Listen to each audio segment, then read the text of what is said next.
So this video is going to be divided into 3 sections. So the first one is going to be in soft-spoken, then whispering, and then inaudible. But the inaudible is not going to be like, because I'll try to do something because I want you to keep track with the story. So yeah, this idea is inspired by Shea's ASMR video as well, and he was reading Anna Frank's diary, I think, and he divided his video in those 3 parts. So I'm going to leave his video in the description down below, so you can go and check him out and give him a lot of support. Like, he's amazing. I love all these videos. So today we are going to be reading Pride and Prejudice, a classic by the one and only Jane Austen. I know this is not the best book cover, but this, just keep in mind, this is a very cheap, let's say, version, in the sense that it is a special editions, like not special editions, because you know the special editions usually are way expensive, but like these are affordable versions.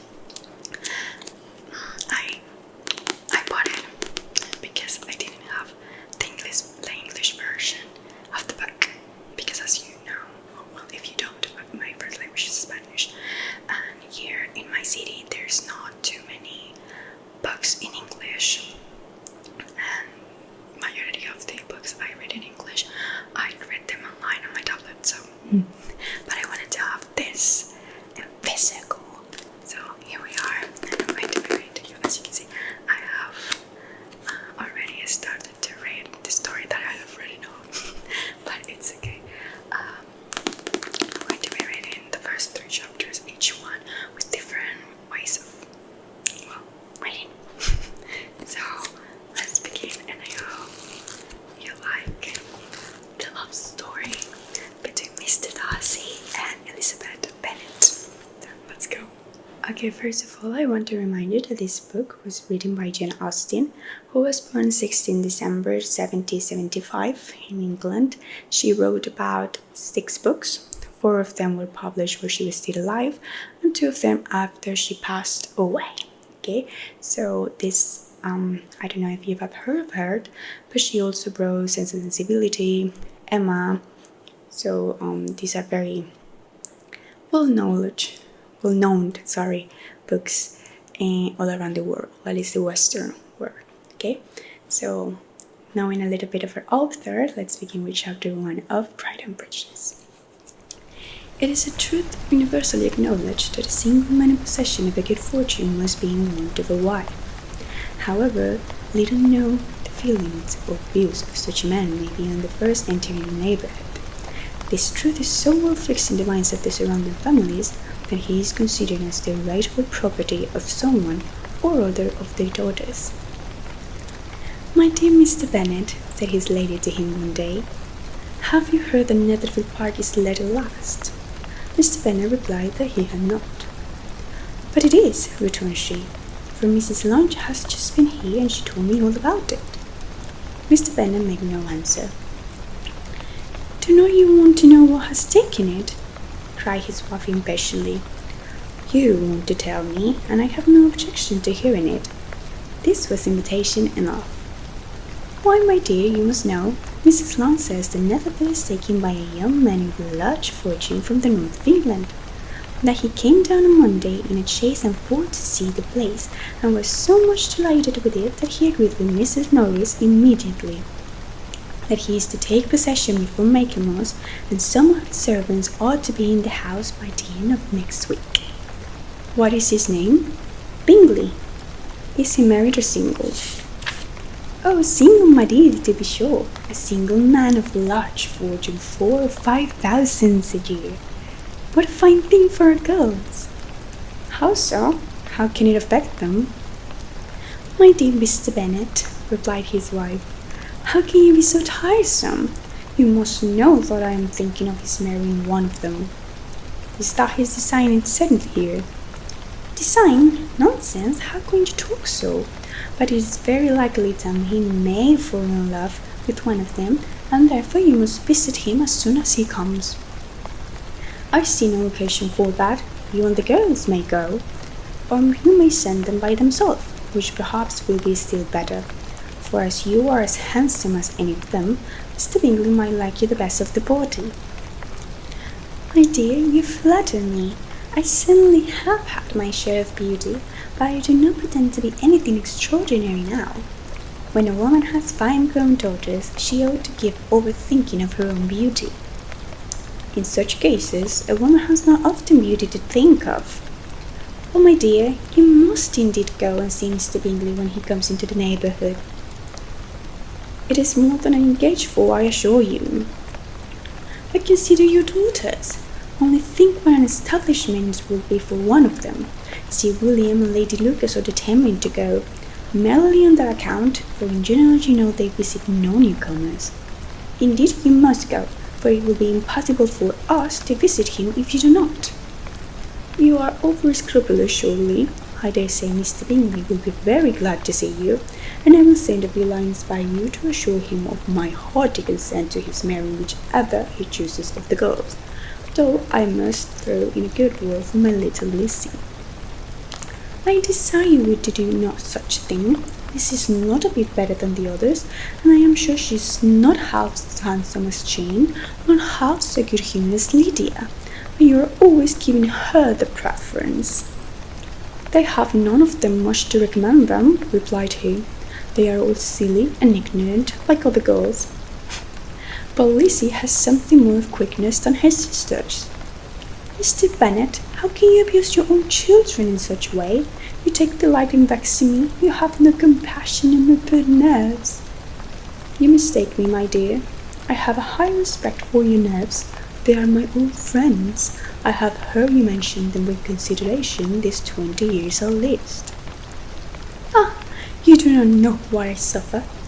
But I hope you will get over it and live to see many young men of 4,000 a year came into the neighbourhood. It will be no use to us if 20 such should come, since you will not visit them. Depend upon it, my dear, that when there are 20, I visit them all. Mr. Bennet was so odd a mixture of quick words, sarcastic humour, reserve and caprice, that the experience of 23 years had been sufficient to make his wife understand his character. Her mind was less difficult to develop. She was a woman of mere understanding, little information, and uncertain temper. When she was disconnected, she fancied herself nervous. The business of her life was to get her daughters married. Its solace was visiting and news. This was the end of chapter 1. Let's start with chapter 2. Mr. Bennet was one of the earliest of those who waited on Mr. Bingley.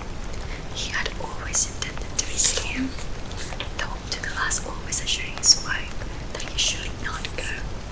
Until the evening after the visit was paid, she had no knowledge of it. It was then disclosed in the following manner.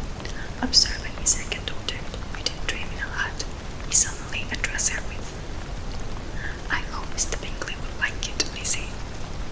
We are not in a way to know what Mr. Bingley likes, said her mother resentfully, since we are not to visit. But you forget, Mamma, said Elizabeth, that we shall let him at the ceremonies, and that Mrs. Long has promised to introduce him. I do not believe Mrs. Long would do any such a thing. She has 2 nieces of her own. She's a selfish, hypocritical woman, and I have no opinion of her. No more have I, said Mr. Bennet, and I am glad to find that you do not depend on her serving you. Mrs. Bennet designed not to make any reply, but unable to contain herself, began scolding one of the daughters.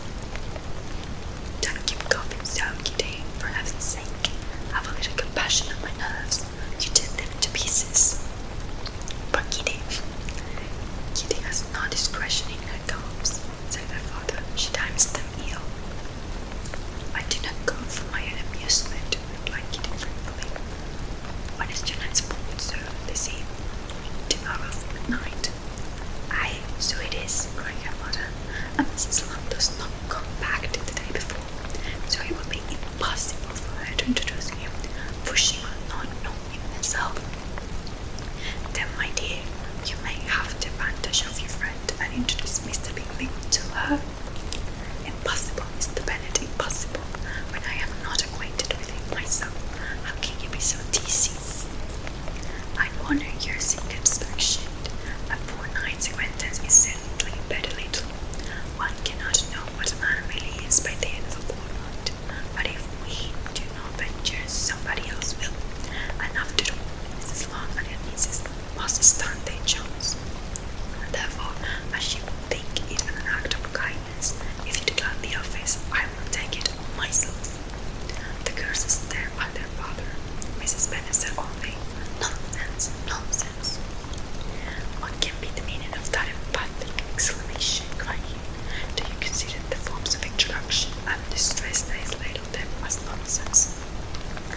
say you, Mary, for you are a young lady of deep reflection. I know.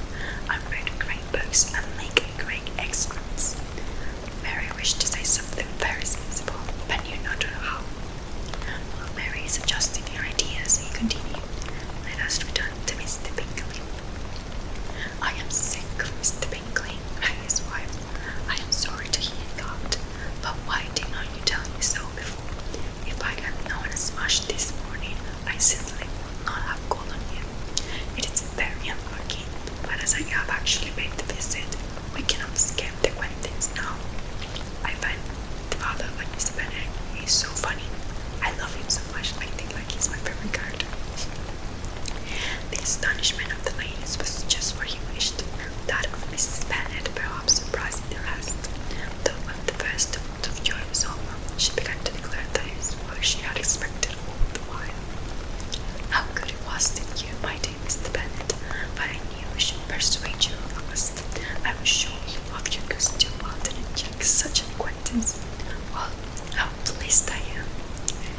And it is such a good joke too, that you should have gone this morning and never said a word about it till now. Now, Kitty, you may cough as much as you choose.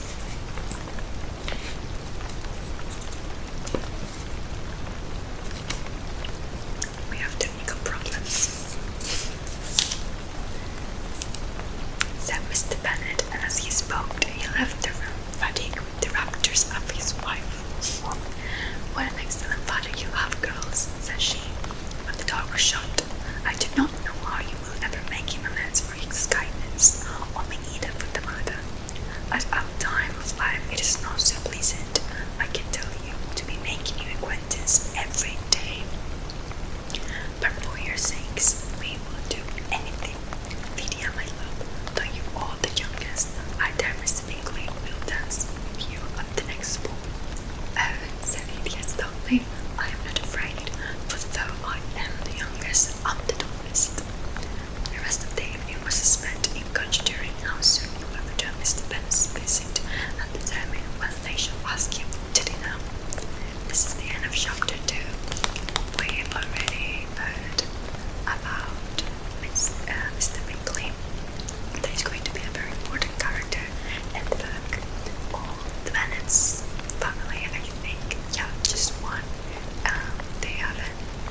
So this was everything for today's video. This was Pride and Prejudice, the first 3 chapters. Let me know in the comments which voice did you like the most for this kind of videos, because I plan to do a series of these too, like reading you to sleep. I'm planning to read at least 50% of this book of Pride and Prejudice, and if you have another story that you would like me to read, be in a book, fairy tale, just a short tale, you can leave it in the comments as well. And yeah, let me know. Thank you so much for watching this video and all the other videos. If you haven't watched them, go check them out. I am very grateful for how much we've grown. For me, more than 1,600 subscribers is a lot. I know that in terms of YouTube it's not, but for me it is. So thank you so much. Don't forget to give it a like and comment and subscribe if you haven't, and please share the video and the channel and all the other videos with your friends, with your family, or whoever you think they might like. Okay, thank you so much. Honestly, I was going to say la verdad. That is honestly in Spanish. Yeah, thank you. With like from the bottom of my heart. And this is amazing for me. Like, I never thought that people would watch my ASMR videos, and I hope you like this reading you to sleep, because I love them. I love those videos, and I really like to share with you the stories that I read. So yeah, that would be all. Also, please leave me in the comments what kind of videos would you like me to do next, because, well, it's always good to know what you like to watch in the next videos. So this was everything for today's tonight's video, depending on when you are watching it. So have a good day, or have a good afternoon, have a good night. Thank you so much for watching. See you in the next video.